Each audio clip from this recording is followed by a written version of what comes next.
segona granissada en 2 dies. Ahir també va descarregar amb força a localitats de la Plana Baixa on les associacions de llauradors apunten a danys considerables, danys importants en els cítrics. Sònia González.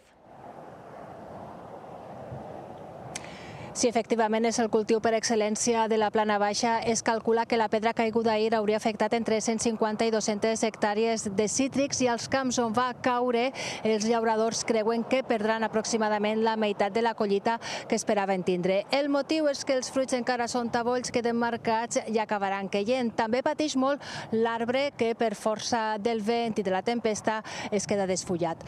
Bé, este nou episodi de pedra també ha afectat altres punts de la Comunitat Valenciana, no només la zona de la Vall d'Uixó, és el cas de la Serrania o la Plana d'Utiel-Requena, així amb 9.000 hectàrees amb afectació alta només amb la granissada d'ahir.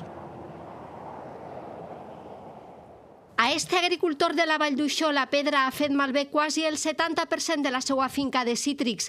Així de picada s'ha quedat la fruita dels tarongers que estan ara creixent. La fruita, com és tan xicotica, està marcada i possiblement pot ser que caiga en terra i a l'hora de collir igual no queda res. En tot cas, la Unió Llauradora assegura que al conjunt dels camps de cítrics de la Plana Baixa els efectes del granís no arriba a les 200 hectàrees. Seran estimacions molt baixes, perquè al final la pedra el que sí que té és que el camp que afecta té uns danys importants, però és un ràdio d'acció molt xicotet, no? El número de superfície afectada en aquests moments, així a la Plana Baixa, estarem parlant potser d'uns 150-200 hectàrees. I així de blanc s'han cobert els carrers i terrasses de la vall. La gent s'ha vist obligada a protegir els vehicles. Els 35 litres per metre quadrat d'aigua i granís també han negat alguns camins, baixos i terrasses de Nules i la Vilavella.